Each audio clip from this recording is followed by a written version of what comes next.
हाय लोगोफोर खुलुमबाय गिबियावनो लोगोसे आंनि दोनस्रि फुंखा यूट्यूब चेनेलाव बयखौबो बरायनानै लाग्रोनाय जाबाय। ओमफ्राय आङो दिनै मोनसे गोदान भिडिअ लानानै फैलायबाय। दिनैनि भिडिअ माने जोङो बर' बाजारावहाय थांगासिनो।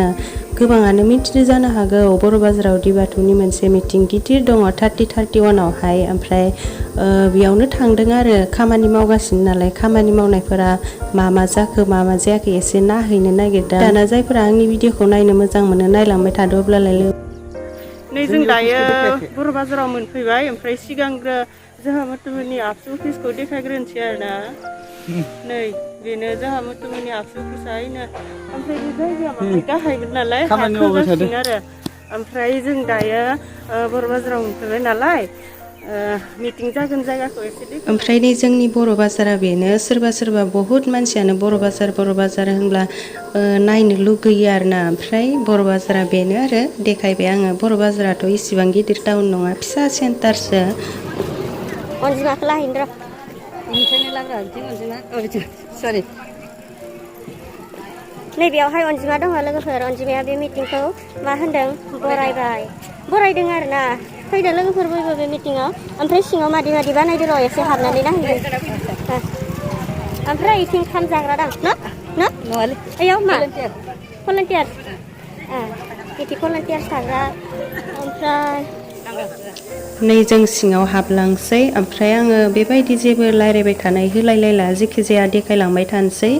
मा साजायदों मा साजायाखै नायलांबाय थाब्लानो जाबाय। ओमफ्राय जायफोरा आंनाव सोंहरदोंमोन बर' बाजारनि मिटिङाव थांगोन ना थाङा आब'आ होननानै सोंहरदोंमोन। ओमफ्राय आङो थांगोन आरोना। जायफोरा फायनो होननानै आसा खालामदों फायब्लानो जाबाय। फायोब्ला आंखौबो लोगो मोनगोन।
ओमफ्राय सिङाव माबायदि र' हाबहैना नायनो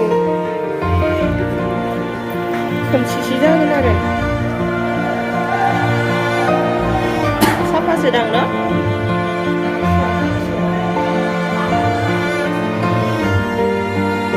साफासो माथो न'।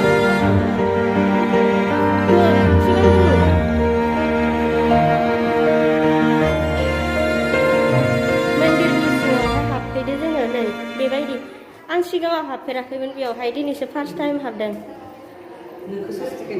ओमफ्राय नै इथिं ओंखारलांसिगोन आरो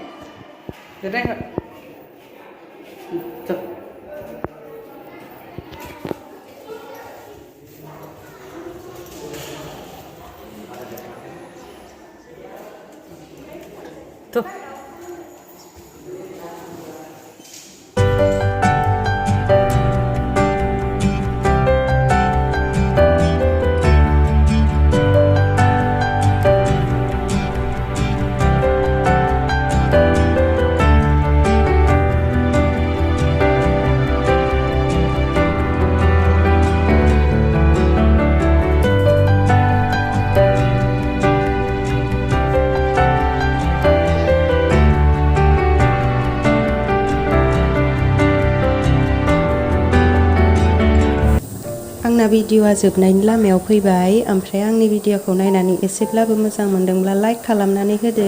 बे बर' बाजार सिब्राय आश्रमनि सिङाव जोंहा उदालगुरि जिल्ला लाइमोन आफादनि 29थि बोसोरसालिया सावरायमेल बे सावरायमेलनि हाबाफारिखौ देग्लाय बर' बाजार दख'रा आफादनि सिङाव खुंफुंनो थाखाय बिबान होनाय बायदियै फैबाय थानाय गाबोननि जि सुनिबार 30 अक्ट'बर आरो 31 अक्ट'बर साननैनि हाबाफारि लानानै खुंफुंनो लादों।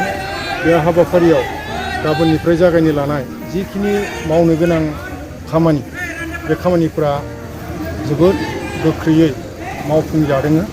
दा बे बिथिङै गासै गामिनि रायजो राजा बा नखरानि सिङाव थानाय जिल्लानि सिङाव थानाय गासै रायजो राजाखौनो नैबे हाबाफारिखौ मोजाङै जाफुंसारना आरो जा आलासि बा हाबाफारियाव होनाय हाबाफारिफोरखौ जाफुंनायजों लोगोसे धोरोमारि बिथिंनिनो जि लानो गोनां गियान आरो जाय बिथांमोना सावरायगिरि महरै बाहागो लागोन आरो बेवहाय मैखोमै जोंहा आसामनिनो बुंथिगिरि बिस्वजित दैमारियाबो गाबोननि हाबाफारियाव नुजाफैगोन आरो नेक्स्ट 31 अक्ट'आवबो जोंनिनो बड'लेण्डनिनो चिफ प्रमद बर' साराबो फैगोन। दा बे हिसाबै बे गासै हाबाफारियाव गासै जोंनिनो गामि गफ' दख'रा जिल्ला गासै बिथिंनि रायजो राजाफ्रा फैनानै जाहाथे बे हाबाफारिखौ आलो गोजोनै जाफुंसार होनो हायो बेखौ आङो नैबे बर' बाजारनिनो सासे मावथि